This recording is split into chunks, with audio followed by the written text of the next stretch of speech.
అద్వేష్ట సర్వభూతానాం మైత్రః కర్ణ ఏవ చ నిర్మమో నిరహంకారః సమదుఃఖ సుఖ క్షమి సంతుష్ట సత్తం యోగి యథాత్మా దృఢ నిశ్చయః మయి అర్పిత మనోబుద్ధిః వ్యోమో భక్త ప్రియ సమః వ్యోమద్భక్త ప్రియ సమః. అద్వేష్ట సర్వభూతానాం, ఏ ప్రాణిని ద్వేషించని వాడు.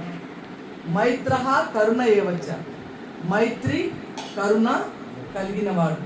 నిర్మమో నిరహంకారః, అంటే మమకారము అహంకారము ఏవి లేనివాడు. సమ దుఃఖ సుఖ క్షమి, అంటే దుఃఖాన్ని సుఖాన్ని సమంగా తీసుకోగలిగిన వాడు. సంతుష్ట సతతం యోగి, ఎప్పుడు కూడా సంతుష్టంగా ఉండేవాడు, అంటే ఎప్పుడు తృప్తిగా ఉండేవాడు, యోగిగా ఉండేవాడు. యథాత్మ దృఢ నిశ్చయ, దృఢమైనటువంటి నిశ్చయం కలిగి మనోబుద్ధులను ఎవరైతే నాకు అర్పిస్తారో అటువంటి భక్తులు నాకు ఇష్టలు అని చెప్పేసి శ్రీకృష్ణ పరమాత్మ భగవద్గీతలో తెలియజేశారు. మరి మనం అట్లా ఉండాలా వద్దా? అట్లా ఉంటేనే కదా ఇష్టపడేది.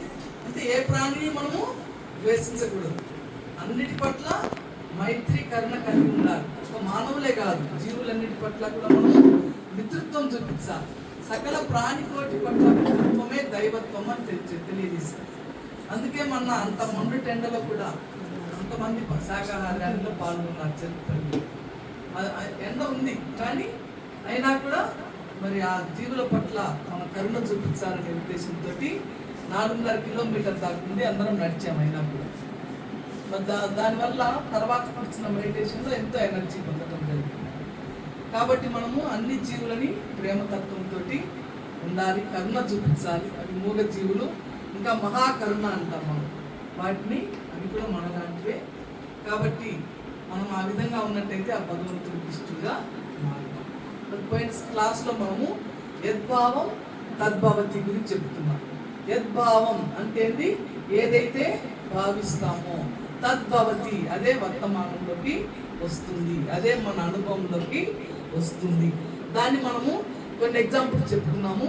ఇప్పుడు ఏంటంటే దాని గురించి ఇంకొంచెం మనము స్ట్రెస్ చేసుకొని నేర్చుకున్నట్టయితే మన ఆలోచన ఎట్లా ఉండాలి, ఏ విధంగా మన జీవిత అనుభవాలు ఏర్పడతాయి, ప్రతి ఆలోచన వాస్తవ రూపం దాల్చుతుందా, ఎందుకు దాల్చట్లేదు, కారణం ఏంటి, ఎట్లా ఆలోచించాలి మనం. ఇవన్నీ ఈరోజు మన క్లాస్లో యద్భావం తద్భవతి గురించి కొంచెం డీటెయిల్గా తెలుసుకుందాం.